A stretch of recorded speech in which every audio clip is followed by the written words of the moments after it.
দেখুন ২০২৭ বিশ্বকাপ এই মুহূর্তে অনেকটাই দেরি আছে। কিন্তু এই মুহূর্তে যদি আমরা একটা ভারতের স্পেশাল প্লেইং 11 সাজিয়ে নিই যে এই প্লেইং 11 টাই কিন্তু ভারতের ২০২৭ বিশ্বকাপে খেলবে। তাহলে কেমন হতে পারে? তো চলুন পুরো ভিডিওটা দেখুন, আমি কনফার্ম করে দিচ্ছি। ধরুন আমি বোলিং এর দিক থেকে যদি ১ম এ আসি, জাসপ্রীত বুমরা, মোহাম্মদ সিরাজ আর মোহাম্মদ শামি। এই ৩ জন হচ্ছে স্পেশাল বোলার। এই ৩ জন থাকবেই। স্পিনারের দিক থেকে যদি দেখি, আমি কুলদীপ যাদবকে ১ম এই রাখবো। তারপরে আছে বরুণ চক্রবর্তী। এই ২ জনের মধ্যে হয়তো ২ জনও খেলতে পারে বা ১ জনও খেলতে পারে।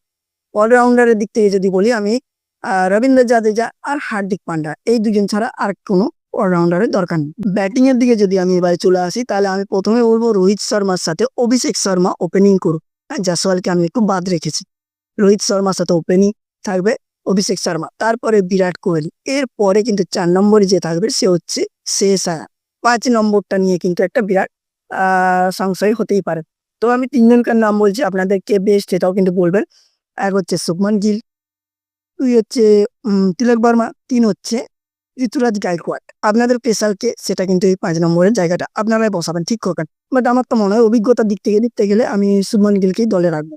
কিন্তু ক্যাপ্টেনটা কি হবে? এই একটা জায়গাটা দেখার বিষয়। বাট ক্যাপ্টেনের দিকটা যদি দেখতে হয়, তাহলে দেখুন রোহিত শর্মা তো ধরুন আর ক্যাপ্টেন হবে না বা হতে দেবে না। আর যদিও না হয়, তাহলে কাকে ক্যাপ্টেন করাবে? শুভমান গিলকেই কি ক্যাপ্টেন করাবে? না, আমার উক্তিতে বলে শ্রেয়াস আয়ারকে ক্যাপ্টেন করাও।